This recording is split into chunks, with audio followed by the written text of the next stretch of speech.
a la Vulgata, porque, por ejemplo, ya los hechiceros de antaño sabían que si tú diluías y diluías y diluías, podías atrapar la esencia de un ser o de un animal o de unas plantas y usarlo a tu conveniencia. Claro que esto a veces se usaba muy mal cuando el conocimiento se diseminó mal y muchas veces las brujas, eso es lo que tenían ya recetas de cómo usar y abusar ciertos poderes, pero sin ninguna ciencia, ¿no? Entonces ahí es donde Hahnemann viene a abrirnos la puerta, porque si todo este conocimiento se sabía a, en pocos círculos selectos, pues entonces ahora se decidió que esto se tenía que abrir por el bien del entendimiento humano y que era necesario que ya nos metiéramos a entender cómo las sutilezas de la energía y de las interacciones de las sustancias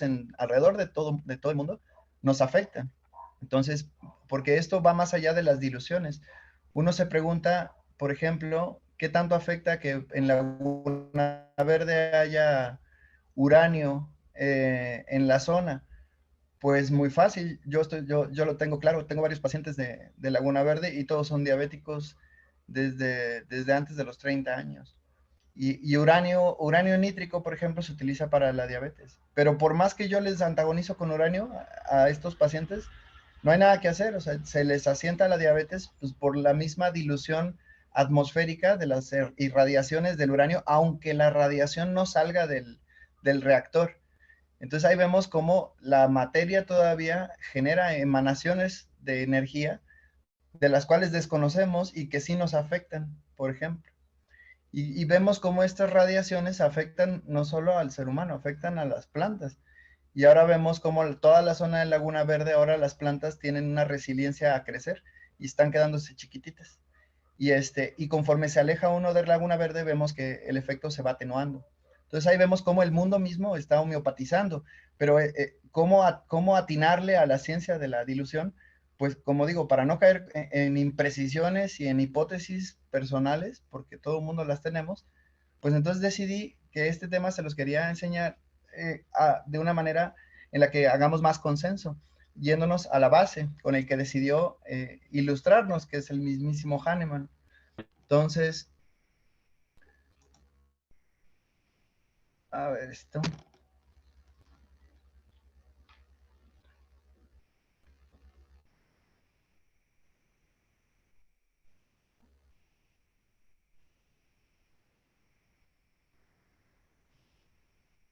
Tan es así, por ejemplo, que los alquimistas ya decían en la antigüedad que el hecho de que un cometa pasara cerca de la atmósfera era un trabajo homeopático que hacía el universo, porque estaba irradiando de las fuerzas de los metales que tuviera el cometa a la Tierra. Es como una inoculación periódica que la naturaleza sabe hacerse. Y de esa manera también se entendía en la antigüedad cómo las fuerzas de los planetas con sus correspondientes metales también afectaban periódicamente y eso lo podían constatar en los ciclos de crecimiento.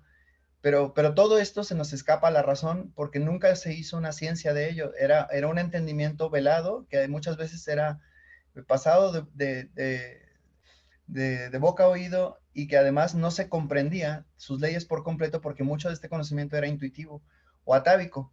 Entonces, es un misterio sin resolver todavía de qué estamos hablando cuando hablamos de una potentización o de una dilución, porque hasta donde podemos entender, la física de partículas no nos va a apoyar en absoluto para entender este misterio. Tenemos que entenderlo con la dialéctica. Entonces, vámonos al origen, al,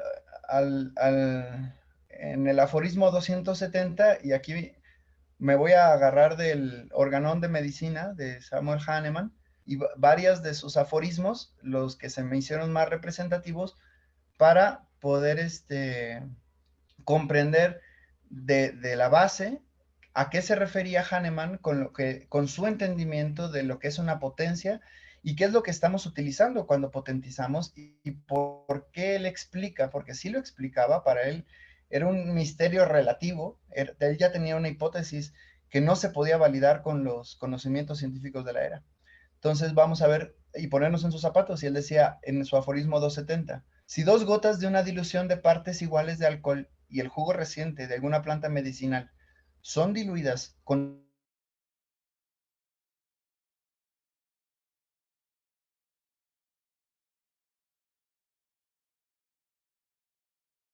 al primer desarrollo de poder, o como hemos denominado, primer potencia. Entonces, aquí ellos ya estaban hablando de una energía, porque energía conceptualmente es algo que es capaz de realizar un trabajo. Entonces, estamos viendo que antes de ser diluida, la sustancia no ejercía, era más inerte, y al ser diluida ejerce un trabajo sobre la materia viva. Esto es lo que se puede, lo único que Hahnemann podía decirnos de la experiencia, ¿verdad? Pero él ya lo conceptualizaba como una exaltación de la energía. Lo que quiere decir que la energía ya estaba ahí, pero al potentizarla, la liberamos de la materia y nos quedamos con la energía o nos quedamos con la información. Vamos a tratar de entender qué podría ser eso, que al final podemos dar vueltas en círculos y la teoría física aún no nos lo va a explicar. Aquí les quiero dar un norte de Rudolf Steiner, que a mí me encanta estudiarlo. Es Y maravilloso, es nos, el de la agricultura biodinámica. Es, era un genio es una completo joya hace 100 años. absoluta. Y aquí nos explica algo que a mí me ha sido muy elocuente para entender los procesos homeopáticos. Y yo creo que es pertinente ponerlo antes de pasar con más aforismos de Hahnemann, porque hay que entender que Hahnemann era también un alquimista. Hahnemann era un Rosacruz, era masón, y él se asume que tenía ciertas capacidades clarividentes y sabía cosas que no decía. Como todos los grandes maestros de la antigüedad, dijo algo a la posteridad y dejó sus enseñanzas secretas a unos cuantos. Y esto porque era imposible hacerse entender por los demás lo que realmente quería decir. No por egoísmo, ¿no? Sino porque hasta ahí es donde él podía compartir. Sin embargo, Rudolf Steiner fue un gran filósofo que tuvo la capacidad de abstraer de manera cognoscitiva estas abstracciones que no caben en la concepción teórica científica moderna, que es tan positivista, sino que ya nos metemos con la filosofía y la dialéctica. Y eso da más frutos, pero esa es la manera en la que los antiguos, Paracelso y para atrás, realmente pensaban, y así es como ellos asimilaban sus verdades. Entonces, es muy importante tratar de tocar una manera de pensar distinta, ¿no? Y aquí se asoma justamente con esta cita de Rudolf Steiner que se me hace fabulosísima. Dice, como un ejemplo, utiliza el magnesio. Dice, las fuerzas radiantes del magnesio involucradas en la formación de los dientes son fuerzas de importancia para todo el organismo, dado que los dientes son creados y expelidos por todo el cuerpo en su conjunto. Se pueden usar sales de magnesio, cualquier sal, por ejemplo, sulfato de magnesio, aplicándola de manera que pasando los procedimientos alopáticos y lo preparamos en una dilución especialmente fuerte. Aquí él ya está hablando de homeopatizarlo. Nos vemos en la necesidad de utilizar altas diluciones. Así tendremos doble efecto. Primero, el efecto del magnesio que básicamente se detiene en los dientes. En una persona normal, las fuerzas del magnesio no se extienden más allá de esta región. Por ello, debemos intensificarlas para que extiendan más su efecto, irradiando así a todo el ser humano. Uno puede lograr esto de mejor manera con el sulfato de magnesio que extiende sus fuerzas más fuertemente hacia la cabeza.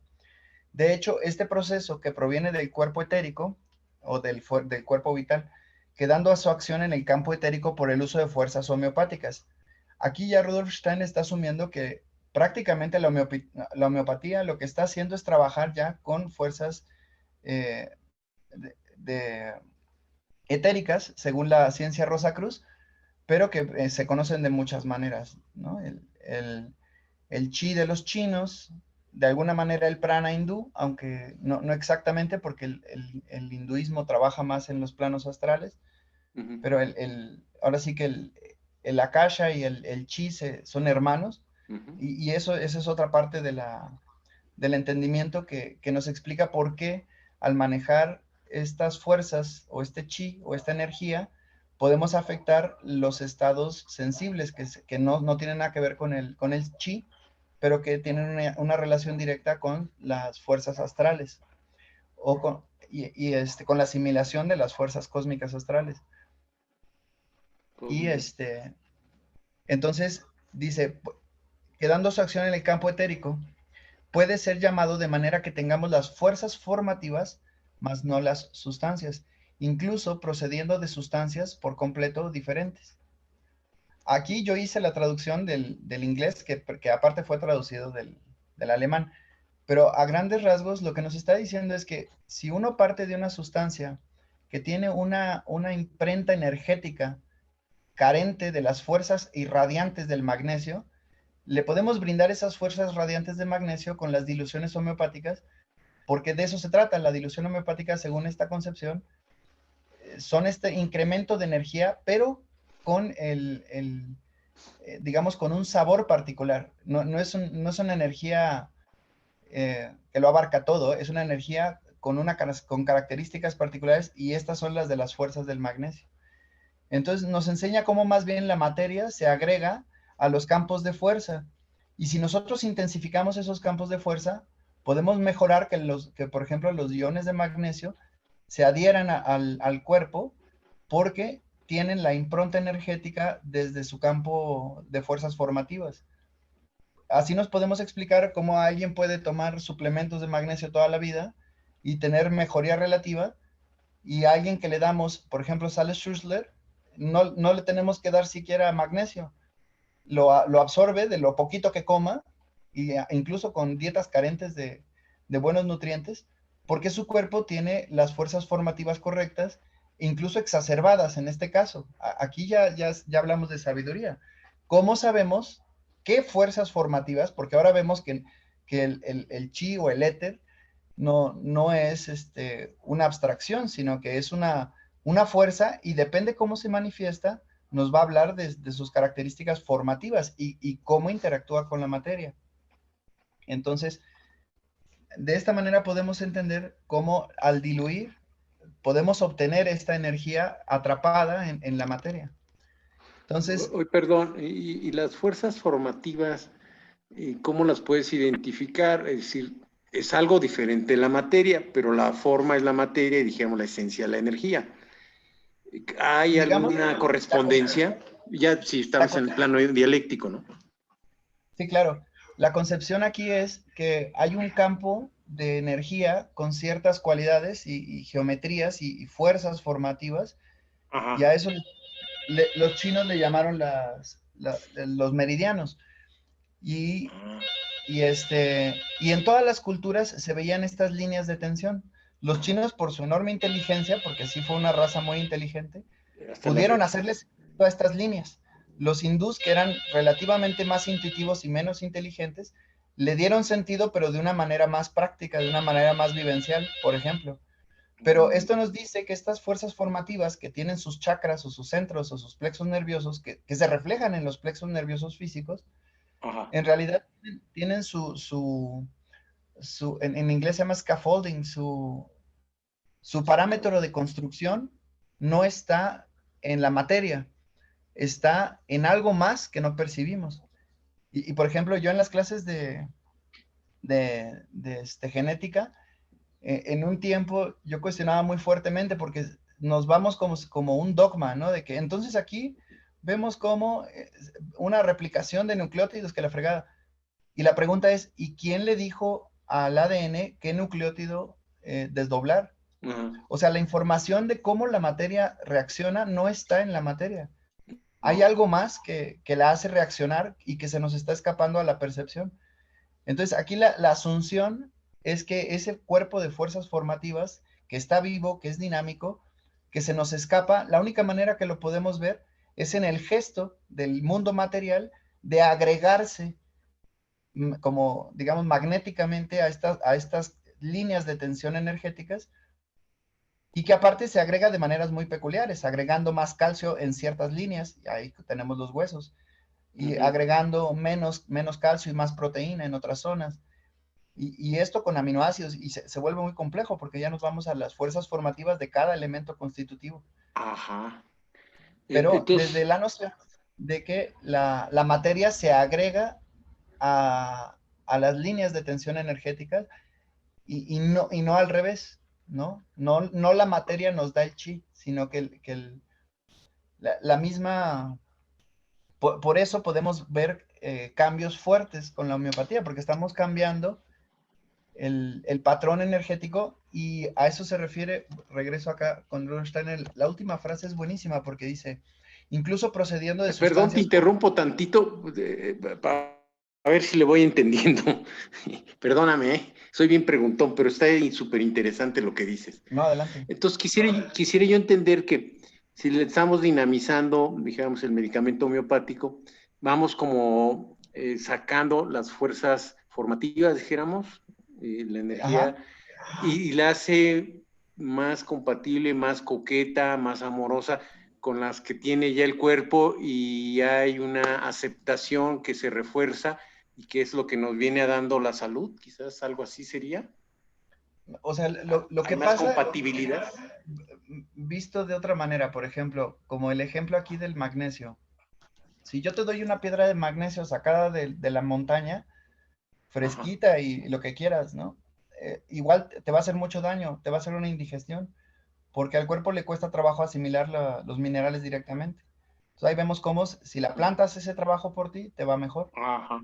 Ahí ya Bien, la planta bien. está, no está homeopatizando, está apenas No, deconstruyendo la materia, ¿no? Pero ya la hace cierto. biodisponible a los campos de fuerzas Ajá. formativas. Ahí ya De vemos una acuerdo. pista. Cómo las plantas trabajan con la materia, por ejemplo. La Ujú. deconstruyen, la destruyen y la hacen activa. Le sacan fuerzas que de otra manera estaban durmientes en un mineral que no tenía más que inercia.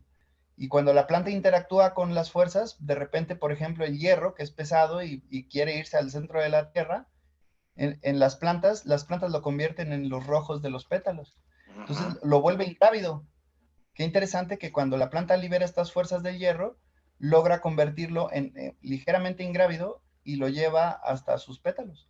Claro. Ahí vemos cómo ya la vida misma trabaja diluyendo la materia y accediendo a propiedades que tiene dormidas cuando está totalmente inerte como materia mineral. Pero cuando empieza a Ajá. diluirse, empieza a interactuar, empieza a liberar materia. Y la verdad es que yo creo que en algún punto, eso es muy personal, la ciencia teórica va a tener que aceptarlo porque ya se sabe cuánta energía hay contenida en nada más en un enlace de un átomo, ¿no? O sea, lo Ujú. vemos Una bomba en la atómica, ¿no? nuclear. Entonces, ¿cuánta energía no podemos nosotros dislocar precisamente porque está abundante? Es un campo de energía que está ahí atorado en una matriz aparentemente rígida, pero que si la empezamos a sucusear o a mover, por ejemplo, que la empezamos a sacudir, podemos dislocarle un poco de esa energía. Entre más la sacudimos, entre más le vamos robando esas propiedades, más podemos robar de ese campo de energía que está latente, atrapado en la materia. Hasta ahí la ciencia material nos da la razón. Sí Ujú, hay energía ujú. atrapada en la materia. Claro, claro. Entonces, la cosa es de que se nos escapa, por ejemplo, esto, como el hierro, que es tan pesado, cuando se activa y se vuelve vital, se vuelve ingrávido, por ejemplo. Se nos escapa la razón porque no entendemos cómo las fuerzas formativas de cada elemento funcionan, pero ahí es donde el homeópata por excelencia se vuelve un alquimista, porque empieza a entender cómo funciona el carbón, cómo funcionan las cenizas, cómo Ujú, funcionan los irritantes como el azufre, ¿no? ujú. Cómo funcionan sus fuerzas formativas, en qué parte del organismo se centran. Todo esto se vuelve muy elocuente, ¿no? Y es casi un camino de descubrimiento que es muy difícil justamente de pasar de manera teórica, es casi un despertar personal, precisamente porque se tiene que hacer de manera dialéctica. Sí. Uy, pues, excelente lo que Bueno, has dicho. y nada más para puntualizar esto, la razón por la que me regresé a esta diapositiva, Ujú. es que en este último párrafo prácticamente está el secreto de la alquimia, o sea, cómo transmutas una sustancia en otra, pues le cambias el patrón energético, ¿no? Entonces aquí dice, incluso procediendo de sustancias por completo diferentes. Aquí lo que nos está diciendo es que si a un cuerpo vivo, porque aparte tenemos que actuar con cuerpos vivos, ¿no? No puede ser de otra manera, de las plantas para arriba, este, si a un cuerpo vivo le damos fuerzas formativas de magnesio donde no las tenía, vamos a hacerlo que absorba magnesio a su composición material, ¿no? Entonces, esto ya es elocuente de cómo partiendo de una sustancia que no tiene, le podemos aportar el impulso a adquirir esas sustancias o esas fuerzas formativas y transformar por completo la materia. Entonces, ya aquí ya nos estamos metiendo en el fringe de la ciencia física y que la homeopatía lo está tocando desde hace 300 años y no lo entendemos. Entonces, aquí vamos a las bases. Hahnemann abogaba en su momento por diluciones de 30C prácticamente para todo. Entonces, aquí vamos a la segura. 30C es una buena dilución. Y hay una explicación que más adelante quiero compartirles. Y llegó a utilizar potencias arriba de 300, pero decía, debe haber un límite a la cuestión, porque él veía que ya los beneficios no eran tan marcados y que no era una cuestión como de ser ambicioso, porque había gente que así ya tenemos las superpotencias de 3,000 millones homeopáticas, ¿no? Y nadie sabe si sirve para algo, si no sirve, y cómo sirve, y qué afecta y qué no afecta, y si se lo das en una dosis, si se lo das en 3,000 dosis. Nadie sabe, porque ya es muy caprichoso esa potentización. Hahnemann no estaba de acuerdo con estos caprichos que le parecían más como exageraciones. Él decía, yo veo cambios fuertes en las potencias herbolarias, que es tinturas, a la 3, a la 6, a la 12 y a la 30 centesimal. Y a veces vale la pena usar a la 200. Y en el tiempo de Hahnemann no hubo mucha experimentación sobre altas potencias. Realmente eso fue poco. O si lo hubo, no fue algo que se compartiera de manera abierta. Ahora sí a los aforismos. Otro aforismo del 275 dice, lo apropiado de un medicamento para un cualquier caso particular de enfermedad no depende solamente de la circunstancia en que sea homeopático el medicamento, sino también en la diminuta cantidad de la dosis administrada. Si la dosis es muy alta, incluso si la medicina es completamente homeopática, va infaliblemente a lastimar al paciente, incluso si la sustancia fuese muy saludable en su naturaleza. La impresión que logra se hace más palpable por virtud de su carácter homeopático. El remedio actúa precisamente en las partes del organismo que han sido más afectadas por los ataques naturales a la evolución de una enfermedad natural. Bueno, esta yo hice la traducción, que a su vez fue traducido, pero yo lo tomé del inglés, y aunque está un poquito enreverado, a grandes rasgos nos está enseñando cómo Hahnemann aquí ya está advirtiendo que no por ser homeopático es poco potente, sino que puede ser muy potente e incluso puede lastimar de una manera en la que no te esperarías que una sustancia lastimara cuando su naturaleza, aquí dice, es perfectamente saludable. Sí. Aquí estamos hablando de cuestiones como la equinacia, por ejemplo, que si ya lo damos a una potencia a la 30 centesimal, a veces ya no vamos a lograr el efecto de un tónico, vamos a lograr una depresión, porque a la 30 centesimal va a excitar las zonas que a la 6 centesimal estaba tonificando, y excitándolas, en este caso le estaría robando energía y no tonificándola. Entonces, llama la atención porque había en su época de Hahnemann, había mucha discusión entre por qué no usar las tinturas, porque pues es lo que la gente utilizaba. Y realmente Hahnemann no homeopatizó por las medicinas comunes, como los tónicos, por ejemplo, como la equinacia. Eso no había necesidad realmente de homeopatizarlo. La necesidad de homeopatizar fue a raíces de venenos fuertes, como la quinina, o como venenos, o como el mercurio y los metales pesados. Entonces, ahí es donde se veían las virtudes de homeopatizar un medicamento que de otro modo lastimaría al organismo. Pero aquí, en este aforismo nos enseña lo opuesto, cómo una sustancia que perfectamente natural puede lastimar al ser homeopática. Entonces, aquí ya vemos una característica de la homeopatía, y es que parecería, y no se sostienen todos los remedios, también como que tiene que ver con la naturaleza del remedio. Parecería que todas las homeopatías ejercen una acción inversa a la acción que ejercería el remedio de manera natural. Por ejemplo, la estricnina genera una inflamación severa y una parálisis del sistema vago y genera una congestión hepática. Es una parálisis en general. Entonces tiene su valor terapéutico, pero Nux vomica, ignatia, por ejemplo, que invitan a la acción de la estricnina, liberan estas fuerzas cuando se da la 30 centesimal, pero tonifican de manera que irritan si lo damos a la 13 centesimal o a la 6 centesimal. Entonces, este criterio, si ahorita nos es complicado, en la época de Hahnemann estaba imposible, porque la gente quería homeopatizar todo. Entonces ahí él trataba de decirle, a las sustancias benéficas no hay necesidad de homeopatizarlas. Vamos a trabajar más sobre los venenos. A final de cuentas ese era el criterio. Aforismo 281. Todas las enfermedades pueden operar un cambio por la influencia homogénea de agentes medicinales.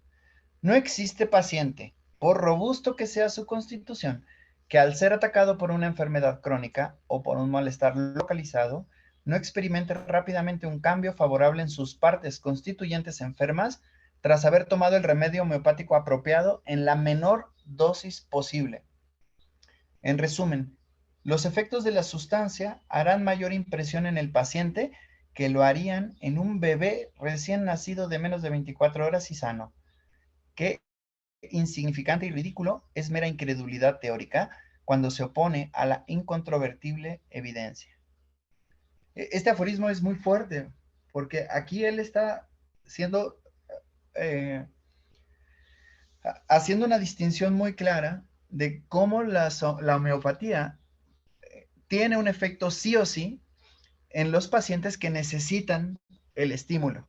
En los pacientes sanos, en este aspecto sí vemos que la homeopatía es muy noble y que en un bebé que no tiene desequilibrios, muy probablemente un remedio no le va a hacer nada. Y sin embargo, también yo he visto, por ejemplo, en bebés, que si le atinamos a la necesidad del remedio, el bebé reacciona con una sola toma por meses. Entonces, en este caso aquí es muy importante lo que dice, un bebé recién nacido, pero sano. Entonces, en todos los pacientes sanos, las fuerzas formativas están de alguna manera en equilibrio. Cuando están en desequilibrio, la homeopatía sí o sí va a ejercer una acción. Aquí nos dice, no importa lo robusto que sea su constitución. Aforismo 282. Por débil que sea la dosis de un remedio, si puede agravar en cualquier grado el estado del paciente que ha sido tratado con homeopatía y que tiene el poder de excitar síntomas similares a los de una enfermedad primitiva, pero más intensamente, actuará preferente y exclusivamente en aquellas partes del organismo que ya estaban en un estado de sufrimiento, altamente irritadas y predispuestas a recibir cualquier irritación análoga a la suya, por lo que de este modo una enfermedad artificial más intensa es sustituida en el lugar de la natural. El cuerpo entonces sufre ahora por otra aflicción que por su naturaleza, y la pequeñez de la dosis por la que la reacción fue producida pronto cede a los esfuerzos de la fuerza vital de restaurar el estado normal, dejando al cuerpo, si la enfermedad era aguda, libre de sufrimiento, es decir, en una condición de salud. Aquí nos deja muchas dudas este aforismo, pero hay varios párrafos que vale la pena analizar. Porque primero aquí dice, por débil que sea la dosis de un remedio. En el momento en que vemos que una dosis logra agravar el estado de un paciente, aquí vemos una crisis curativa. Eso es una buena señal para Hahnemann en este aforismo, porque nos está diciendo que le atinamos precisamente al desequilibrio energético que representa el medicamento que le estamos dando, y que al irritar estas zonas, que aquí tiene otra parte que es muy importante entender, decía, zonas altamente irritadas y predispuestas a recibir cualquier irritación análoga a la suya. Esto es la quinta esencia de buena parte de las patologías. La necesidad de un cuerpo de mantener una tendencia ya sea un cuerpo que ya tuvo una infección, va a tener recurrencias. Un cuerpo que genera colesterol va a tener facilidad para tener esa tendencia. Un cuerpo que tiene un desorden metabólico va a acelerar y va a mantener esa tendencia. Entonces es como si hubiera una inercia que se le aplica a la materia, pero la inercia viene de otro lado, viene del cuerpo de fuerzas formativas. Entonces, si podemos mover esas fuerzas, podemos cambiar toda la inercia y cambiar estas zonas que ya lo único que pueden hacer es seguir irritándose de manera análoga a como lo han estado haciendo, por la pura dinámica e inercia que ya tienen. Entonces, aquí Hahnemann asume que estamos creando enfermedades artificiales para provocar las fuerzas formativas. Entonces, por eso, junto con el aforismo anterior, al respecto de utilizar venenos y homeopatizarlos, o sustancias que son agravantes para el cuerpo, es porque estas sustancias, cuando se las damos homeopáticas, el cuerpo reacciona como si estuviera envenenándose materialmente y las fuerzas vitales responden sin el envenenamiento. Entonces es una manera muy inteligente de hacer reaccionar al chi de manera selectiva. Aquí por eso es importante el entendimiento de cada fuerza formativa representado por cada remedio, ¿no? Sobre todo los constitutivos. Y libre de sufrimiento, aquí Hahnemann dice que eso es salud. Entonces, libre de sufrimiento, o la salud en este caso sería una especie de equilibrio energético, donde todo está relativamente como en homeostasis, ¿no? Eso es salud. Aforismo 284. Los efectos de una dosis no son disminuidos de ninguna manera en la misma proporción a la cantidad de la sustancia medicinal atenuada en la práctica homeopática. Esto, pues, como homeópatas, pues ya nos acostumbramos a pensar así, pero sigue siendo el dolor de cabeza de cualquier físico teórico. Y aquí queda clarísimo. La única, la única manera de aseverarlo es por la experiencia, y la experiencia dicta que los efectos de una dosis jamás disminuyen, al contrario, se van incrementando, no importa cuánto atenuemos la sustancia medicinal. Es prácticamente, esta es la raíz de la homeopatía. Entonces ya con esto tenemos las bases de la dilución. Estamos trabajando con fuerzas que estamos dislocando de la materia y que estamos utilizando para provocar a las fuerzas formativas o las fuerzas vitales del organismo. Aforismo 285. Al disminuir el volumen de una dosis, el poder de acción de la sustancia también disminuye. Es decir, cuando, por ejemplo, una gota entera de tintura atenuada se administrara por una fracción de su volumen, con el objeto de volverla menos poderosa, se logra perfectamente. La razón de esto se puede concebir fácilmente. Dependiendo del volumen de la dosis administrada, debe necesariamente proseguir que se tocarán menos números de nervios en el organismo vivo, al contacto con los cuales, es verdad, el poder de la medicina se comunica a todo el cuerpo, pero se transmite en menor medida. También esto está enreveradísimo, que también tiene que ver con cómo lo traduje y con el error de transinte, pero aquí Hahnemann nos hace ver cómo una cosa es diluir y potentizar, y otra cosa es atenuar la dosis. Por ejemplo, él dice dar una fracción del volumen de una gota. O sea que, por ejemplo, si nosotros tenemos un remedio homeopático a la 30 centesimal y tenemos una gota de ese remedio, pues esa gota de ese remedio va a ejercer una acción sobre el cuerpo en cuestión, pero aquí la observación es que media gota de ese remedio va a ejercer una acción atenuada, más o menos a la mitad de lo que sería si le damos la gota entera. Esto reta a la razón, porque uno pensaría que si le damos menos, también sería una especie de potentización o de dilución, pero no. Aquí él está hablando que en el momento de dar la dosis en el organismo, estamos generando un estímulo en el sistema nervioso. Aquí nos podemos poner muy fisiólogos, pero yo creo que no conviene, sino que entendamos que tanto los chinos como la ciencia alquímica, como la homeopatía, asumen al sistema nervioso como el reflejo de los canales por los que se mueve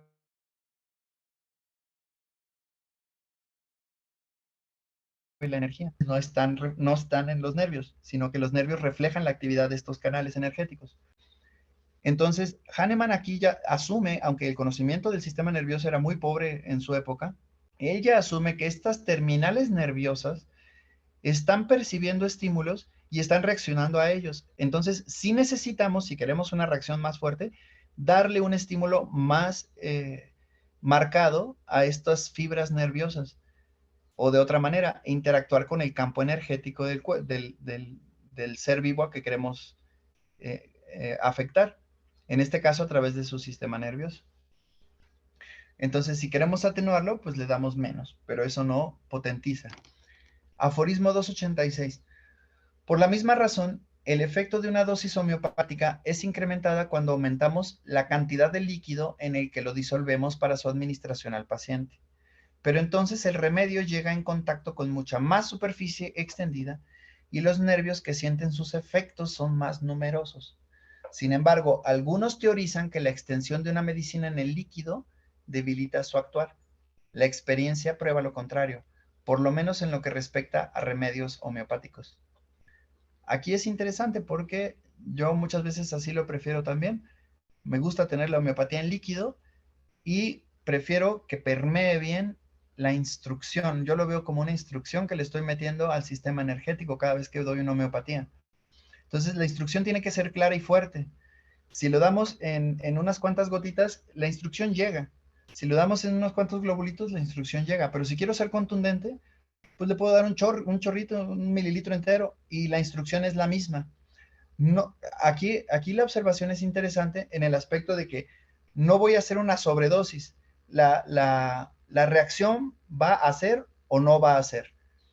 Y va a ser atenuada en función de que yo logre excitar esa reacción en el sistema nervioso o no va a ser.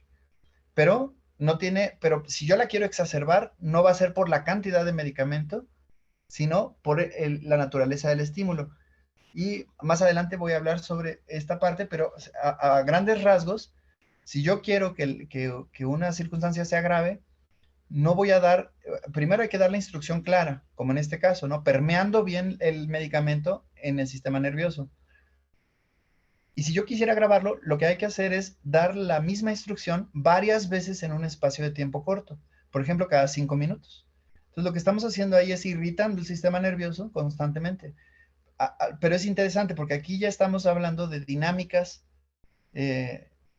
humorales o energéticas que se activan o se desactivan, pero no tienen intensidades. La intensidad es qué tanto las provocamos, qué tanto las intensificamos por provocarlas, pero no por cantidad. Y en este caso es la parte donde todavía muchos homeópatas se siguen peleando hasta la fecha, y por eso aquí Hahnemann dice, algunos teorizan, porque ya en su era ahí hubo una cisma en la homeopatía, y los que se fueron a la escuela, por ejemplo, del doctor Schussler, justamente ellos creían que la homeopatía no servía más que en las dosis más bajas, y lo querían justificar con una manera de pensar totalmente materialista. Entonces, si uno no puede abrirse a otra concepción, se va a quedar necesariamente limitado a pensar que la homeopatía tiene que efectuarse desde bajas potencias. Pero las personas que pueden entenderlo como dinámicas que se efectúan en el organismo, pueden utilizar potencias más altas y entender cómo utilizarlas. Entonces, las dos escuelas se partieron de ahí, y ahorita pues ya son percepciones muy distintas dependiendo de quién enseña la homeopatía. Pero es fecha que todavía hay escuelas que prefieren las sales de Schussler y que prefieren quedarse con no más de 2 centesimal, incluso 2 centesimal ya se les hace una locura, precisamente porque hasta ahí llega el número de Avogadro, que es donde ya asumimos que ya no puede haber absolutamente molécula alguna de medicamento en la sustancia. Entonces, para mentes materialistas, sí la concepción se limita a de 12 centesimal para abajo. Pero a Hahnemann aquí nos invita a considerar las dinámicas que se provocan cuando subimos la potencia a arriba de 12, que es a 30, porque ya estamos hablando con dinámicas humorales o cambios en las fuerzas formativas. el aforismo 246, el más pequeño, repito, porque será cierto y seguirá siendo verdadero como una máxima de la terapéutica homeopática, que contundente es aquí, que no puede ser refutada por ninguna experiencia en el mundo, doble contundente, que las mejores dosis del remedio apropiadamente seleccionado siempre son las más pequeñas en la potencia más alta. Aquí el mejor criterio de Hahnemann es, tampoco quiere darle a la dosis centesimal, por ejemplo, y provocarle una crisis dándoselo cada hora. Si ya vamos a hacer eso, entonces Hahnemann saltaría a la 30 centesimal. Y si ve que todavía quisiera exacerbar el reflejo y se lo va a dar a otra potencia, pues entonces va a ser porque lo amerita. Pero el criterio es la dosis más alta que vea que ejerce el efecto deseado para utilizar la menor dosis posible. Entonces aquí también, a pesar de que nos invita, así como yo digo, de darle 1 mililitro al paciente de una sustancia homeopática, por un lado nos invita a hacer una excitación al campo energético del paciente. En este aforismo también nos está diciendo que lo hagamos de la manera más sutil porque es la más terapéutica. Y estos aforismos los tomo porque Hahnemann no dejó un criterio de selección de uso de potencias.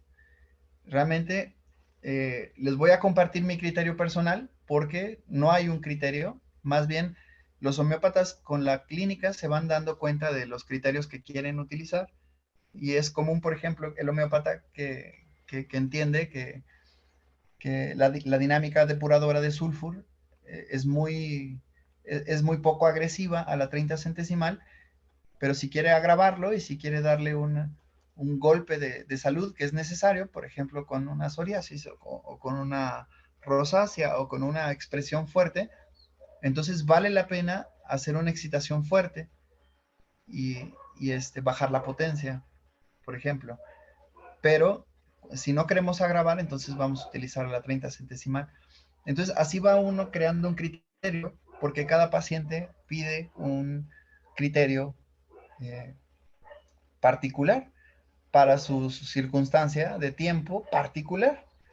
Entonces, ese es realmente el detalle, que la elección de las potencias y el entendimiento de las diluciones no es algo que se pueda dar en una tabla y no es algo que se pueda entender. Y por eso los estudios científicos que se le han hecho a la homeopatía muchas veces salen mal parados. ¿Por qué? Pues porque hay muchos individuos que no responden, por ejemplo, justamente tomemos el ejemplo de sulfur, no responden a sulfur, pero el 20% responde maravillosamente y se les quitan condiciones crónicas, pero el 80% no tuvo absolutamente ningún cambio.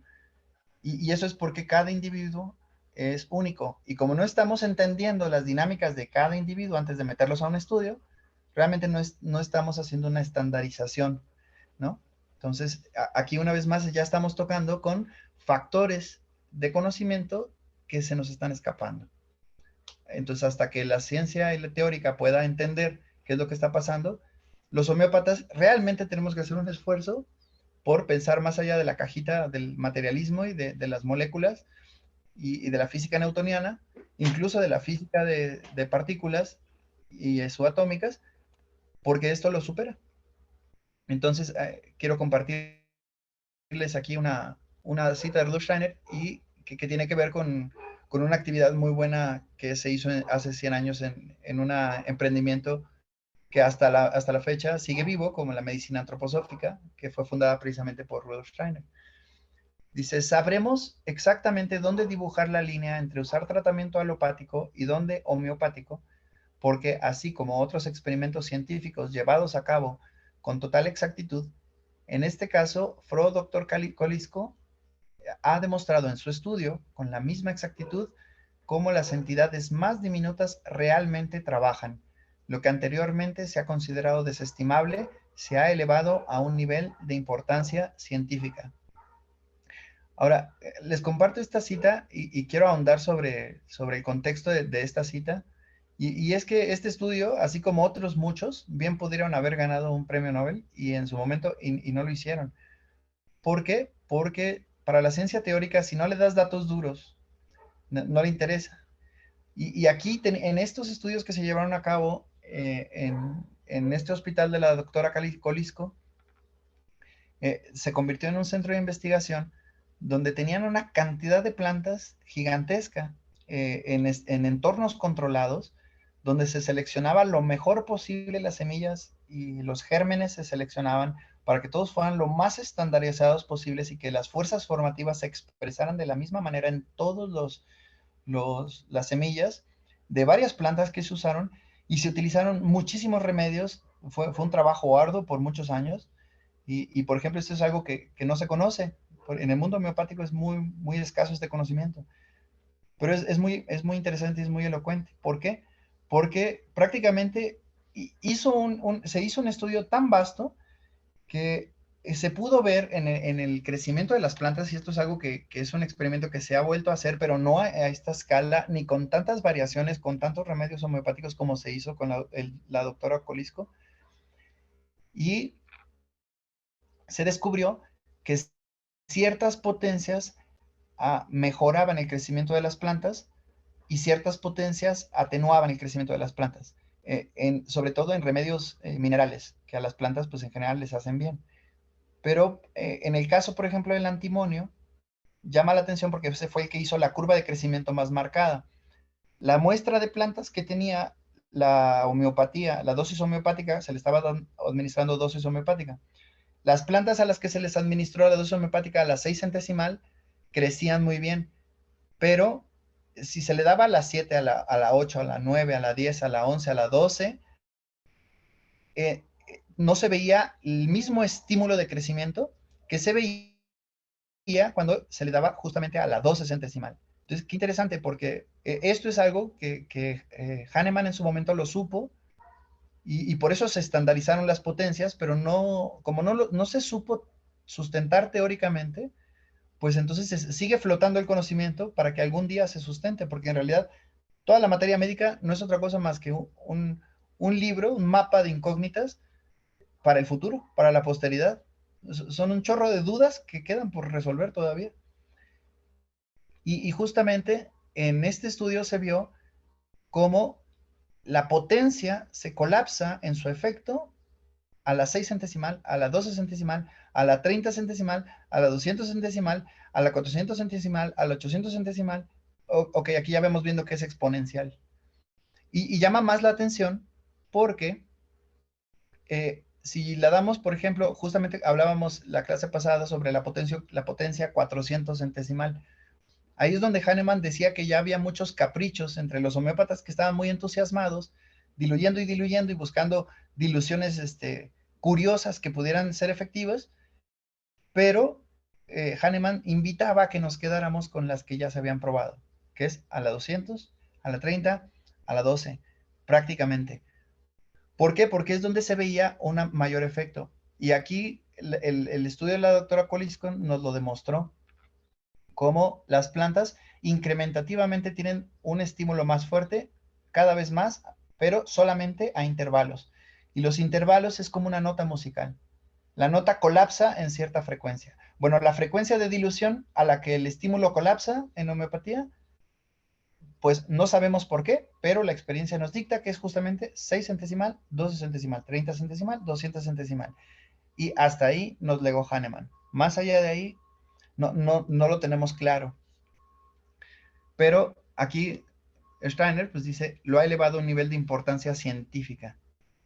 Se quedó con la boca así porque pasó esto y llegó la Primera Guerra Mundial, destruyó mucho de lo que se hizo en estos laboratorios, la carencia, ahora sí que las prioridades de la vida. Eventualmente llegó el régimen nazi y destruyó mucho de lo mucho que se hizo y aún sobrevive.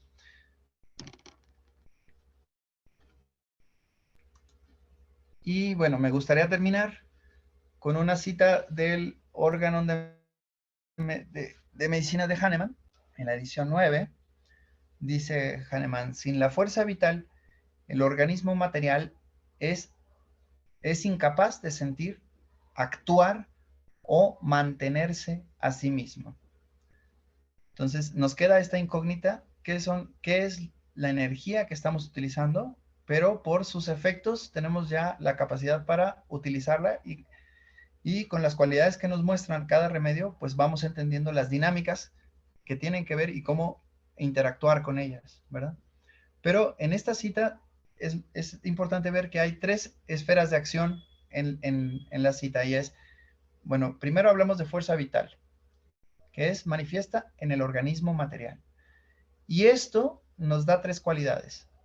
La cualidad de sentir, la cualidad de actuar y la cualidad de mantenerse a sí mismo. O sea, la capacidad de tener un sistema nervioso, la capacidad de tener sangre caliente y una voluntad, y mantenerse a sí mismo es tener una conciencia.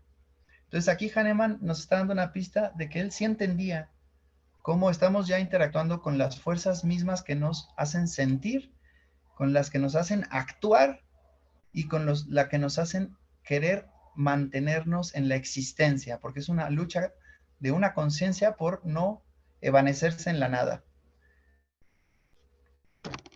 Y a grandes rasgos, estos criterios pues, espero les sirvan, pero mi criterio personal es este sentir, actuar y ser, lo podemos ver reflejado justamente en los aforismos, pero de los Rosacruces, que dicen que tenemos cuerpo material, solamente son las causas, vemos las consecuencias de unas fuerzas superiores, y tenemos el cuerpo de energía o el cuerpo vital, que a su vez es el que le da alimento a las sensibilidades del cuerpo astral, y este es empoderado por la fuerza o el fuego ígneo de el yo o del ego, y esto todo junto invita a que seamos seres conscientes. Entonces, para mí, esos son los niveles de actuar, y para mí por eso yo, en lo personal, divido las potencias en ese nivel de actuar. 12 centesimal es el nivel físico, 30 centesimal es el nivel etérico, 200 centesimal para mí es el nivel astral, y en la voluntad sería potencias arriba de la 1000, pero con la advertencia de que toda magia negra siempre fue entrometerse en la voluntad de otra persona. Entonces, con mucha sabiduría. Y yo creo que por eso este conocimiento no se había dado a la humanidad. Y ahora que empezamos a tener un criterio y un humanismo más vasto, yo creo que es conveniente que esto se vuelva una ciencia, no magia negra, superchería, hechicería, ni mucho menos. Entonces, pues, es cuanto. Espero sus dudas. No, qué excelente, fabuloso.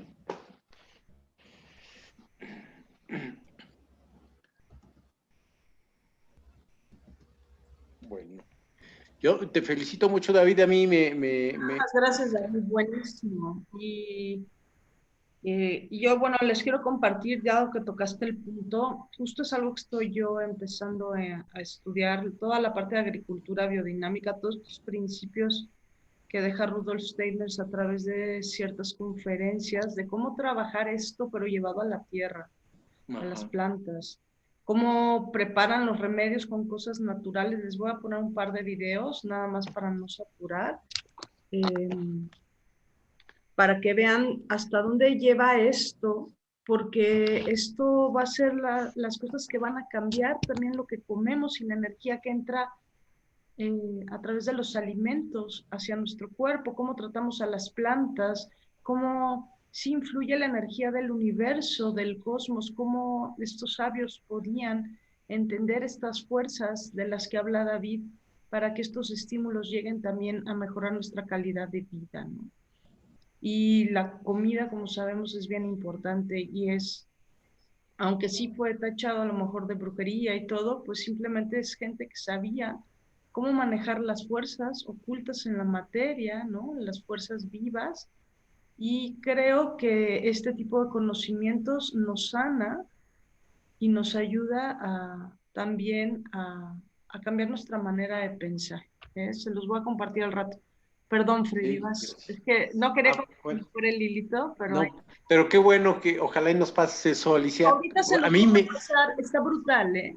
Brutal. Sí, O sea, son unos videos y justo, pues yo estoy estudiando esto, me estoy empezando a involucrar y pues me encanta, ¿no? Y y hay calendarios biodinámicos y tiene que ver como qué días tú puedes sembrar, cosechar, hay días para hoja, no, es brutal. Y tiene que ver con las constelaciones, ¿no?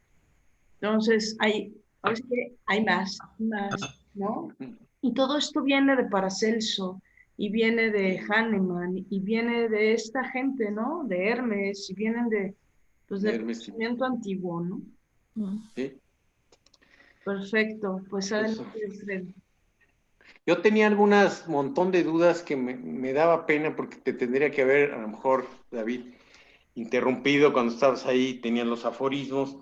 Pero bueno, empezando una que es la más sencilla y la más simple, pero quise entender que decías tú que en Laguna Verde, pues está uranio, es la planta esta, pues de uranio, y que debe escaparse cierta vibración del uranio.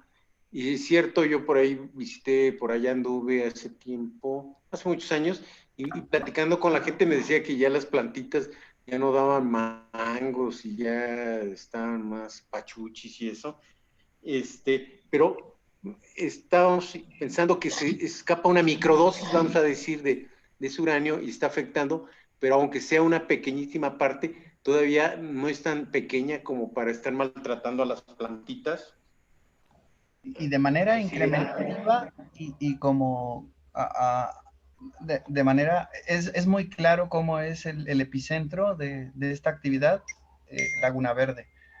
De verdad que los invitaría a que fueran y que vieran cómo las plantas son esmirreadas, chiquitas, incluso hay hongos alucinógenos que crecen por esa zona y están chiquititos, están como si estuvieran castigados por la vida. Y dado que ese hongo es particularmente muy vital, por ejemplo. Y y mucha gente va a buscar esos hongos, de hecho, por esa zona. Alguna vez yo fui, encontré muy pocos. Y están tan chiquitos que no sirven para nada. Pero en general, la flora está muy diezmada. Conforme uno se acerca, más. Hay un paraje muy bonito que se llama Playa Muñecos, que está al lado de Laguna Verde. La verdad es que está precioso si no fuera porque uno entiende ya estas cosas, porque ya las piedras, el mar y todo se ve precioso, pero cuando uno ve que las plantas están como tristes, como, no tristes, están como engarruñadas, las fuerzas formativas no se expresan de manera abierta en esa zona. Y llama la atención porque he tenido pacientes de Laguna Verde que han estado expuestos a radiación. Entonces yo les doy uranio nítrico a las 6 centesimal y se han salido muy bien de las intoxicaciones de uranio. Entonces, vamos a dar esta introducción suave a lo que es la agricultura biodinámica, es algo muy, muy profundo, pero esto también es homeopatía. Entonces, vamos a conocer un poquito de esto.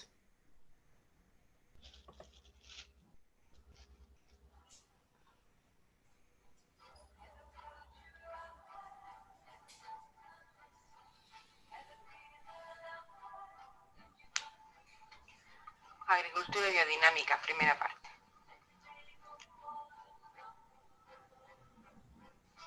La agricultura biodinámica es un método de agricultura ecológica basado en las teorías de Rudolf Steiner, fundador de la antroposofía. El calificativo biodinámica significa que se trabaja de acuerdo con las energías que crean y mantienen la vida. La palabra biodinámica parte de dos palabras griegas, bios, vida, y dynamis, fuerza. El empleo de la palabra método implica no solo fabricar abonos de una nueva forma, circunstancialmente orgánicos, sino sobre todo respetar ciertos principios para asegurar la salud de la tierra y de las plantas, y para procurar una nutrición sana para los animales y el ser humano. La agricultura biodinámica propone además una técnica de cuidado del suelo, mejorar la fertilidad a través del uso de preparados que vivifican el suelo. La utilización de preparados homeopáticos que logran aumentar la actividad biológica del suelo, mejorar la calidad nutritiva de los alimentos producidos, aumentar la resistencia de las plantas y animales a las plagas y enfermedades, intensificar la captación de influencias cósmicas por parte de las plantas e intensificar la formación de humus en el suelo. Hace hincapié en el equilibrio de su desarrollo integral y la interrelación de suelos, plantas y animales como un sistema de autonutrición sin intervención externa en la medida de lo posible, teniendo en cuenta la pérdida de nutrientes debido a la salida de los alimentos fuera de la finca. Como en otras formas de agricultura ecológica, fertilizantes artificiales y pesticidas y herbicidas tóxicos son estrictamente evitados. La agricultura biodinámica se diferencia de otros tipos de agricultura ecológica en el uso de preparados vegetales y minerales como aditivos de compost y aerosoles para terreno, así como el uso de un calendario de siembra basado en el movimiento de los astros. La agricultura biodinámica considera que los astros influyen en el suelo y desarrollo de la planta, por lo que atiende a un calendario propio especificando, por ejemplo, en qué ritmos de la luna es el más apropiado para la siembra, cultivo o cosecha de diversos tipos de cultivos. El desarrollo de la agricultura biodinámica se inició en 1924 con una serie de 8 conferencias sobre la agricultura brindadas por Rudolf Steiner en lo que fue la Silesia, actualmente Polonia. Hoy día la biodinámica se practica en más de 50 países en todo el mundo. Demeter Internacional es la principal agencia de certificación de estos métodos para granjas y jardines.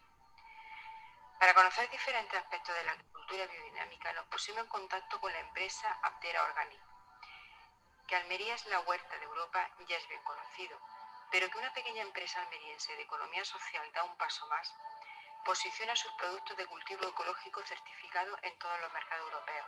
Nos referimos a Abdera Organic, situada en Adra, Almería, España.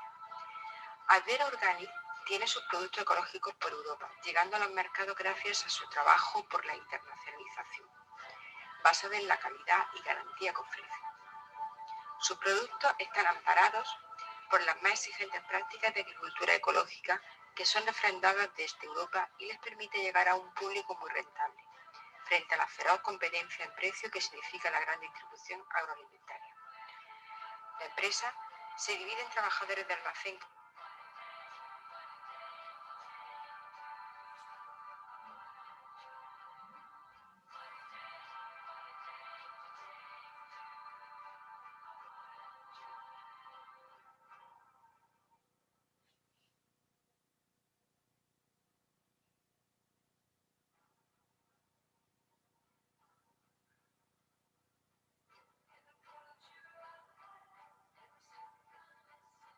y en el departamento administrativo lo que se hace es gestionar dichos pedidos por cliente y producto. Se archivan también los tratamientos de cada finca, se gestionan las normas de calidad, etc. Trabajan países como Suiza, Alemania, Holanda, pero sobre todo Francia. Como cultivos trabajan principalmente pepino, berenjena, pimiento y van a empezar con calabacín. El precio del producto en la agricultura biodinámica es más estable que en convencional y no tiene esos picos de bajada y subida de precios. De media es un día un 30% más caro también que en convencional. Los agricultores biodinámicos, cuando llega la hora de arrancar las plantas, lo pasan mal, porque sienten las plantas como suyas. Este sería quizás el mejor concepto de entender la biodinámica. Otra característica de la biodinámica, al igual que en algunas granjas animales, es poner música clásica en el invernadero. Steiner prescribió 9 preparados diferentes para ayudar a la fertilización, que son la piedra angular de la agricultura biodinámica, y describió cómo estos debían ser preparados. Afirmaba que estos preparados transferían poderes sobrenaturales terrestres y fuerzas cósmicas al suelo. Steiner, al ser un alemán coetáneo de Hitler y este perseguía cualquier cosa relacionada con la brujería, se vio obligado a nombrar sus preparados mediante números del 500 al 507, donde los 2 primeros se utilizan para la preparación en el campo, mientras que los últimos 5 se utilizan para hacer compost. Los preparados son los siguientes. 500. El objetivo de este compuesto es activar la vida del suelo. Mezcla de estiércol preparado para llenar el cuerno de una vaca y enterrándolo en la tierra, de 40 a 60 centímetros metros bajo la superficie, en otoño. Se deja descomponer durante el invierno y recuperarse para su uso la siguiente primavera. Alguna gente lo pone sobre la superficie de la tierra y esto es un error porque se libera la energía. A principios de otoño se llenan los cuernos de vaca que haya tenido varios partos con estiércol sin paja, preferiblemente de vacas preñadas, de manera que no queden espacios de aire en su interior. El número de partos de una vaca se observa por el número de anillos que presenta sus cuernos. 501. sílice molido en polvo preparado al llenar el cuerno de una vaca y enterrándolo en primavera y sacadas en otoño. Se puede mezclar con el 500, pero usualmente se prepara solo. Mezcla de una cucharada de polvo de sílice en 250 litros de agua. Los cuernos de este preparado no conviene reutilizarlos. Este preparado es portador de las fuerzas de la luz y del calor, verano, por lo que tiene un efecto tonificante y calorífico en las plantas. Estimula la floración y la formación de frutos. Potencia los sabores, olores y principalmente sustancias nutritivas de la planta. Ambos preparados se remueven enérgicamente en agua tibia de manera que con el movimiento se forme un fuerte remolino. Durante un cierto tiempo se va cambiando alternativamente el sentido del giro. En el momento en que se gira lo denomina el orden y en el momento de cambio de giro lo denomina el caos. A este proceso se le denomina dinamizar. 500. Flores de hierba milenrama son introducidos en la vejiga urinaria de un venado macho colocado en el sol durante la primavera, enterrándolo en la tierra durante el otoño y retirado en la primavera. Debe ser macho ya que los cuernos se supone que atraen radiaciones cósmicas.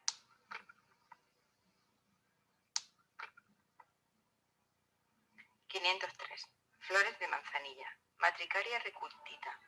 Son introducidas dentro de intestinos pequeños de vaca, enterrados en tierra negra enriquecida en época de otoño y retirado en la primavera. Se recolectan flores de manzanilla a primera hora de una mañana soleada, se dejan secar a la sombra y se guardan hasta el otoño. 504. Ortiga, Urtica dioica. Plantas en total florecimiento son introducidas bajo tierra rodeadas por combustible fósil vegetal por un año. Se coge un macetero, se corta la base, se pone en el suelo del invernadero y se van cogiendo ortigas, cortándolas en pequeños trozos y una vez preparado se entierra. Este preparado se hace en primavera y tiene que estar un año. 505. Corteza de roble, Quercus robur. Se corta en pedazos pequeños y se coloca dentro del cráneo de un animal domesticado, cabra, vaca, etc., cubierto por combustible fósil vegetal y enterrado en la tierra en un lugar donde caiga bastante agua de lluvia. 506. Flores de diente de león, Taraxacum officinale. Se introduce dentro del peritoneo de ganado y enterrado en la tierra durante el invierno y retirado en primavera. 507. Flores de valeriana, Valeriana officinalis. Se extraen dentro de agua. Se echa pulverizada.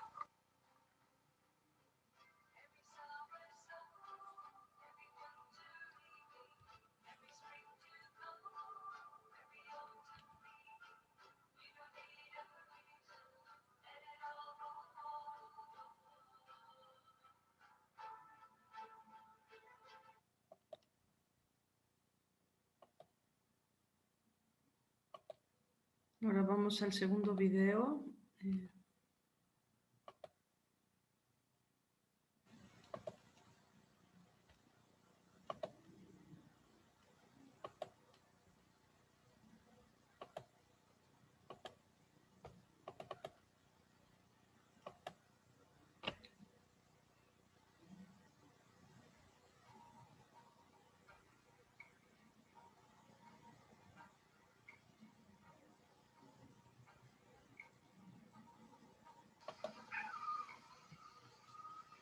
Agricultura biodinámica, segunda parte.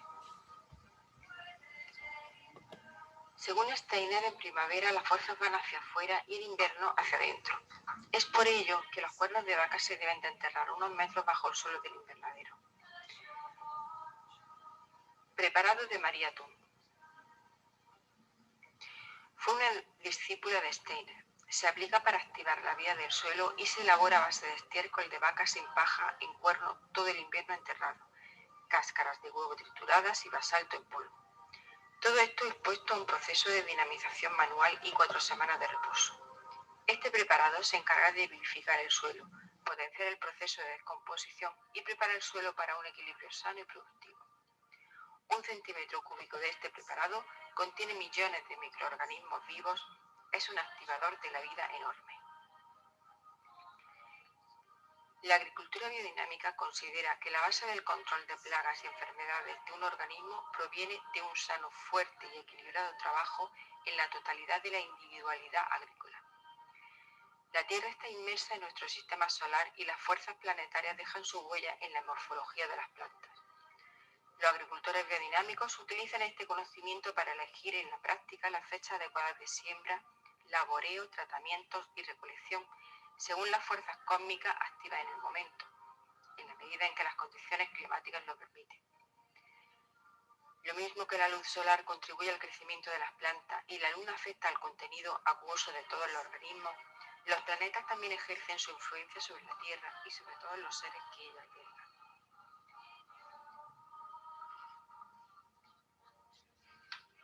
Es necesaria la armonía en la influencia de los astros para que la planta sea capaz de desarrollar correctamente en su interior el poder nutritivo y la fuerza reproductora. El uso de los preparados de estiércol en cuerno de vaca y de sílice en cuerno es una aplicación de estas ideas. Su acción se puede comparar a la de la homeopatía, actuando sobre los procesos de las plantas y del suelo a través de energías llevadas por materiales potenciados.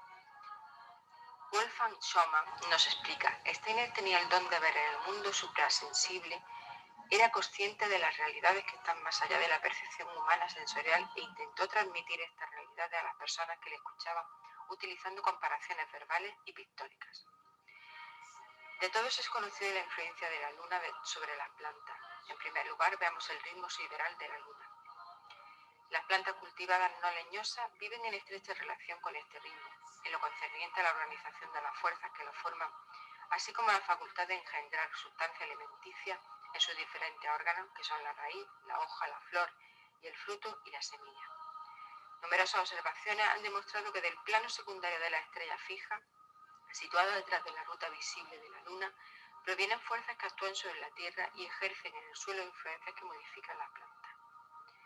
De las diferentes regiones del zodíaco emanan fuerzas que activan en mayor o menor grado el rendimiento de las plantas alimenticias a través de la labor del suelo, siembra, plantación y otros cuidados, cada vez que la luna pasa delante de estos diferentes sectores. Rudolf Steiner nos escribe en su curso de agricultura cómo los planetas situados sobre el Sol, Marte, Júpiter y Saturno, irradian sobre la Tierra y el estrato de rocas silíceas del interior de la Tierra refleja esta fuerza hacia la superficie de la misma. Como las fuerzas de los planetas situados bajo el Sol, Venus, Mercurio y la Luna, son absorbidas por las sustancias calcáreas de la Tierra y el suelo. Si contemplamos la granja como organismo, sea como empresa, como pueblo o paisaje de un valle, entonces se habla de un organismo creado a partir de la naturaleza del entorno a través del cultivo. Los animales como gallinas que viven libres en nuestros campos ayudan a abonar el suelo y trabajarlo, mejorando su estructura física. Además, nos ayudan a controlar las poblaciones de animales no deseados como los caracoles. Otro modelo o ejemplo puede verse en los organismos naturales, en especial en cómo dan forma a los mamíferos. En estos, cada uno de los órganos está al servicio del todo. En biodinámica o incluso en convencional, es bueno tener plantas de diversas especies dentro del invernadero siempre en los pasillos, ya que los insectos y ácaros auxiliares, cuando el invernadero está sin cultivo, estos auxiliares se refugian en estas plantas y de esta forma no se rompe el ciclo. El motivo de poner varias especies de plantas es para que haya flores durante las distintas épocas del año. Para conocer diferentes aspectos de la agricultura biodinámica, nos pusimos en contacto con la empresa Addera Organic. Addera Organic tiene sus productos ecológicos por Europa, llegando a los mercados gracias a su trabajo por la internacionalización basada en la calidad y garantía que ofrecen. Sus productos están amparados por las más exigentes prácticas de agricultura ecológica que son refrendadas desde Europa y les permite llegar a un público muy rentable, frente a la feroz competencia en precio que significa la gran distribución agroalimentaria. La valeriana se hace líquido y es lo que se utiliza para pulverizar el compost. En invierno, cuando bajan las temperaturas, se protege de las heladas. La flor del Taraxacum, antes de que el centro del flor se abra, se utiliza en el peritoneo del ganado para el preparado 506. Lo lías y lo entierras. También se utiliza para el compost pulverizado. Se hace una maceración con agua y se echa un poco de aceite. La caléndula no es una planta de Steiner, pero se utiliza porque es un reservorio de Orius levigatus. El trip se va a la flor de esta planta a comer y el Orius se come el trip. Milenrama es la que se mete en la vejiga del cielo. En primavera se pone al sol.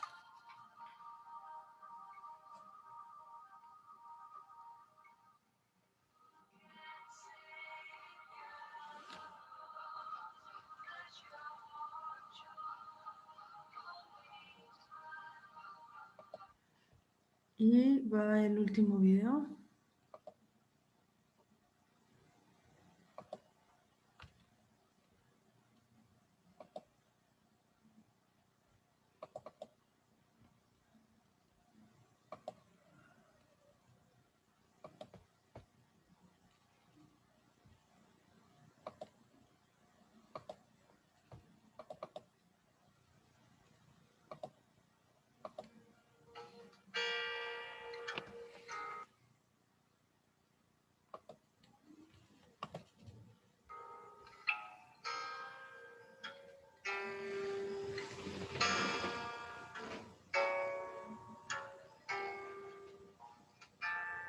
La especie humana tiene que explorar sus límites y hemos explorado los límites de la agricultura convencional, hasta dónde podemos exprimir al máximo la tierra, hasta dónde podemos.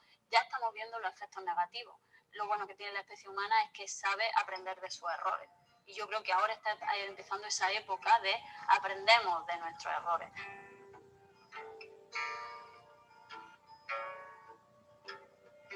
La relación del hombre con la tierra es un vínculo asociado a nuestra propia naturaleza.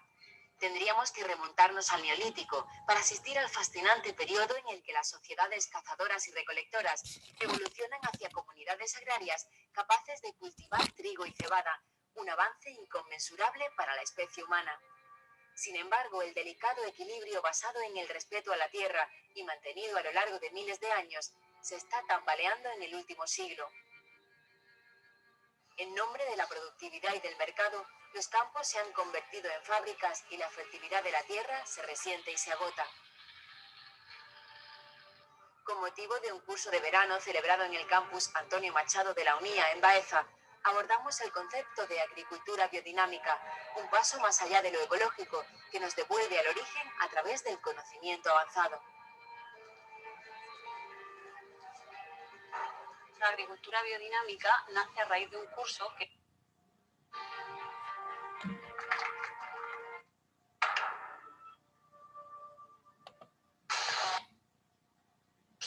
Rudolf Steiner da en Suiza en 1924 a un grupo de agricultores. Y ahí él sentó las bases de una agricultura ya hace 90 años, donde fundamentalmente se trabaja con la tierra. Una de los pilares es elaborar un compost con unos preparados biodinámicos y el otro pilar fundamental es aportar unos preparados vegetales biodinámicos a las plantas y al suelo. Tú vas a obtener una tierra que está muy viva, muy fértil, que da lugar a plantas que realmente son capaces de producir alimentos con todas las cualidades nutritivas y energéticas que le son necesarias al ser humano para mantener su salud y para mantener su nivel de energía. ¿Vale? Bueno, el compost biodinámico se fundamenta en acopiar estiércol, que lo apropiado sería lo ideal que viniera de animales que viven en la propia finca, ¿vale? Aunque si es imposible, pues se puede traer estiércol ecológico de otra finca. Y poner dentro del estiércol los preparados biodinámicos a base de plantas medicinales. Dejarlo pues entre un año, año y medio, ya depende de cómo evoluciona el compost, y esta es la base fundamental de la agricultura biodinámica, aportar esto al suelo para vivificarlo y hacerlo que tenga la máxima actividad biológica. Este es el fundamento total de la agricultura biodinámica.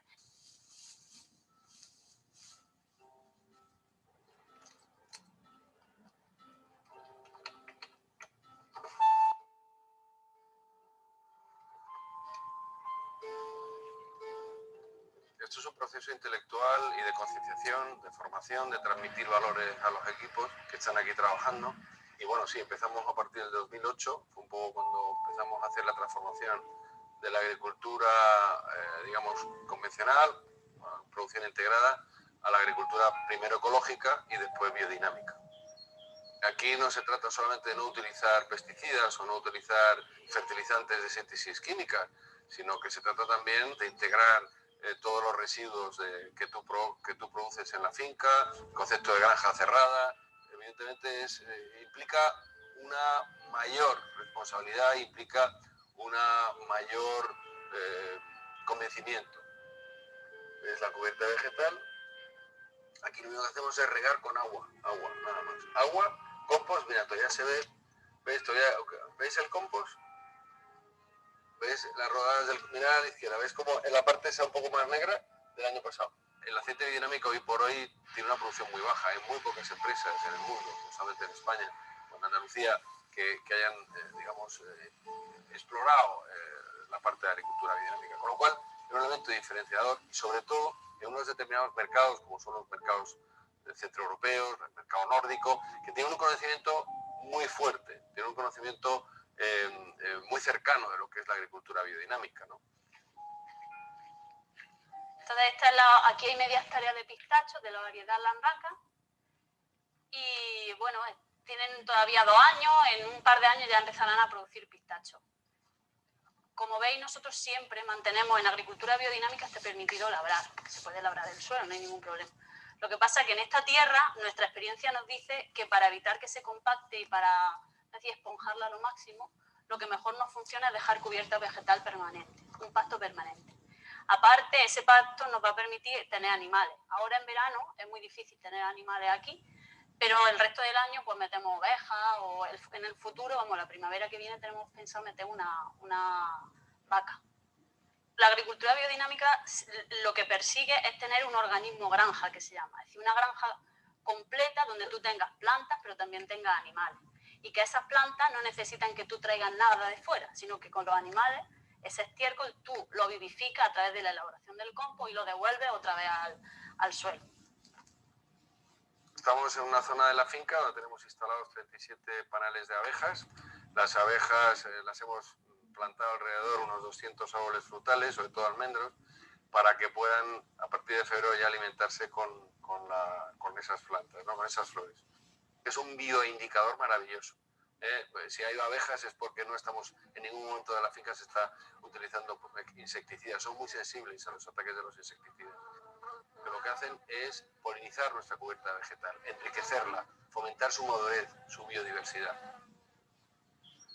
En realidad lo que perseguimos es crear un pequeño ecosistema en sí mismo, ¿no? Que seamos un pequeño ecosistema donde puedan convivir, donde podamos incrementar la vida de los insectos, tener cada vez más insectos, tener más biodiversidad, más plantas, más especies arbóreas y en definitiva hacer una pequeña zona que realmente pues, sea lo más sostenible posible y donde realmente el medio ambiente tenga un peso estético muy fuerte.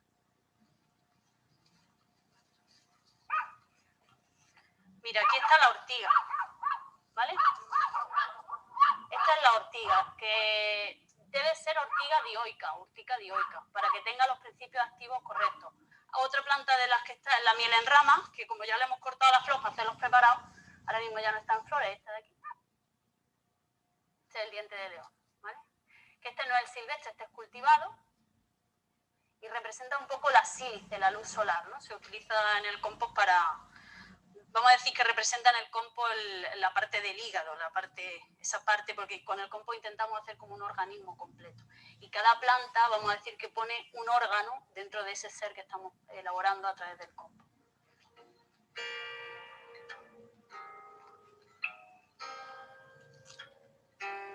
Lo hemos acogido mucho a la ciencia oficial, que mira mucho el mundo físico, lo que ve. La ciencia dice que lo que no se puede medir, no se puede ver, no existe.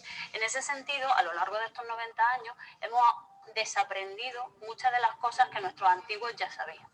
Nuestros antiguos sabían que cuando es luna llena es muy fácil que la semilla germine. Entonces, lo que hace la agricultura biodinámica es rescatar y aunar a los conocimientos antiguos pues todo lo que sabemos hoy en día. A nadie se le ocurre ponerse a segar con una guadaña, sino que tú coges tu desbrozadora de 2 metros con tu tractor de 100 no sé cuántos caballos. O sea, es como coger lo bueno de ahora y lo bueno de antes. Y aunándolo, sí obtenemos esa agricultura que da lugar a unos alimentos que realmente le hacen bien al ser humano y que nos ayudan a los agricultores a abordar los retos de este siglo, ¿no?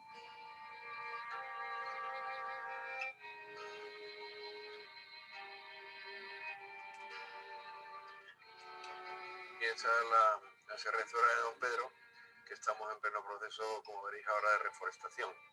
Hemos empezado por 8 hectáreas y hemos plantado 18 tipos distintos de árboles autóctonos de la zona de la península ibérica. Y luego una de las cosas que hemos notado más es, por ejemplo, que tenemos ahora cantidad de pájaros. Antes no teníamos muy poquitos, ahora tenemos muchos pájaros. La reforestación lo que queremos es esta zona de sierra, que es una sierra pobre, una sierra que está muy deteriorada, pues la idea es regenerarla, revitalizarla, ¿no? La idea es seguir creciendo hacia arriba y dentro de 20 o 30 años tener un bosque pues, que realmente sea un bosque diverso, con distintas especies de árboles. En el desarrollo de una compañía, de una empresa, la nuestra es una empresa familiar, esos conceptos no tenemos más remedio que tengan cada vez más peso específico, afortunadamente, porque siempre hemos comentado que si hay alguien que crea en la sostenibilidad de su actividad económica es un agricultor. Nuestro principal patrimonio, nuestro principal activo es la tierra. Esa tierra tiene que ser fértil, tiene que seguir produciendo y por lo tanto el concepto de sostenibilidad, el concepto de que perdure, de que sea estable esa fertilidad de la tierra, esa capacidad de generar que pueda tener la tierra, es algo absolutamente necesario para continuar con una actividad económica. Hola, Dulce.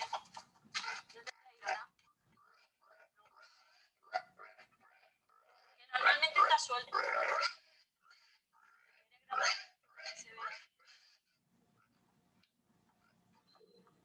Los preparados siempre hay que guardarlos bien en cajas de madera o en algún material natural, pero lo más lógico es de madera. Siempre están guardados en turba rubia y en tarros de cristal.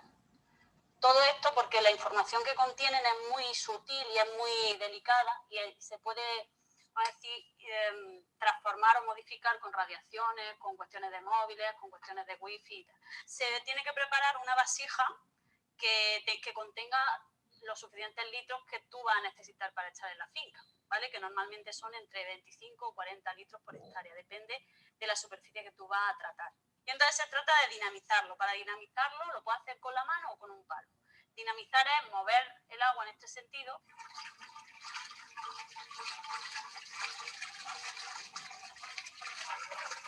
Y cuando se crea el vórtice, vamos a decir que hay un orden, se crea un nuevo caos, girando en el sentido contrario y buscando un nuevo orden. Lo que estamos haciendo es traspasar toda la información que había en el preparado, toda la información cósmica, todos los patrones de vida que se habían ido acumulando en el preparado a lo largo del año y lo estamos pasando a todas y cada una de las moléculas del agua. Eso se hace si es el preparado 500 durante 1 hora y si es el preparado de María Atún durante 20 minutos. Y una vez que tenemos el agua ya con toda esa información, se echa en una mochila, ¿vale? Una mochila que solamente se puede utilizar para preparados biodinámicos, tiene que estar limpia, y con eso se va echando al suelo en gota a gota. La Tierra no está herméticamente cerrada ni está independiente del resto del universo, sino que está en consonancia, está en relación con el resto de astros, tanto de estrellas fijas como planetas. Y cada uno le aporta al planeta Tierra una radiación diferente, vamos a decir, una información diferente.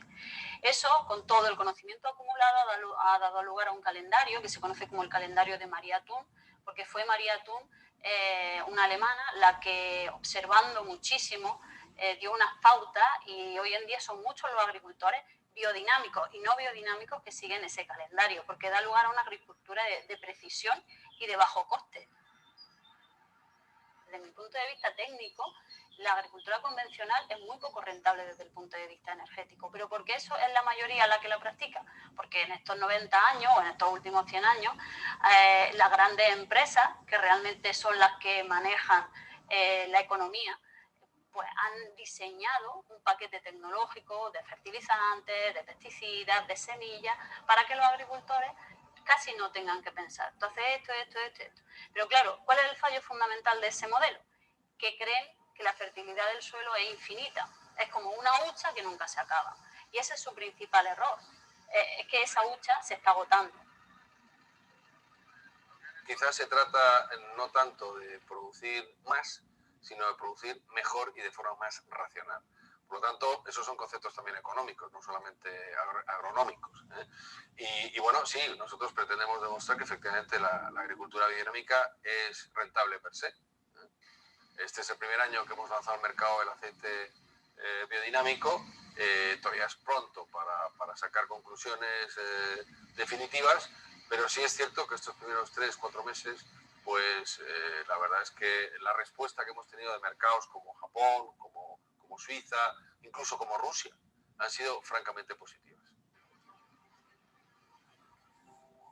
En los últimos tiempos, ya no el mercado biodinámico, pero el ecológico, en 2012 creo que facturó 65.000 millones de euros. Es decir, estamos hablando de un mercado muy potente, con un crecimiento interanual de más de un 8%. Eso en el mercado de los alimentos es una barbaridad. Desde el punto de vista o hablando de los alimentos biodinámicos, hay más demanda de alimentos biodinámicos que oferta. Por eso ahora mismo está habiendo un gran crecimiento de la agricultura biodinámica. Esto tiene una razón fundamental, y es que la sociedad está muy enferma. Hay enfermedades muy potentes. 1 de cada 3 españoles va a sufrir cáncer a lo largo de su vida. 2 millones de españoles son alérgicos a uno o a más alimentos, y la mosca está detrás de la oreja. O sea, la gente no se puede imaginar que en los lineales de supermercado donde va a comprarle la comida a su hijo haya veneno. Y hay una directiva europea donde se establecen todos los pesticidas y todas las sustancias tóxicas que están permitidas en todos los alimentos que nos comemos. Los lobbies económicos que generan las grandes industrias de la alimentación, que son las mismas que las de la farmacéutica y las mismas que las de la educación, son los que presionan y casi diseñan la normativa. Es ilusorio pensar que son los gobiernos de los estados los que dictaminan lo que se puede o lo que no se puede hacer. Es el dinero el que dice si se permite el glifosato en un 1%. El glifosato es un herbicida que es altamente cancerígeno y que le ha dado tanto dinero a Monsanto y que ha matado a tanta gente, y se sigue autorizando. Realmente el único punto flaco que tienen esas grandes empresas es que no creen que pueden dominar al consumidor, pero si el consumidor es consciente de su poder, imagínate que a todo el mundo le da por consumir alimentos ecológicos o alimentos biodinámicos.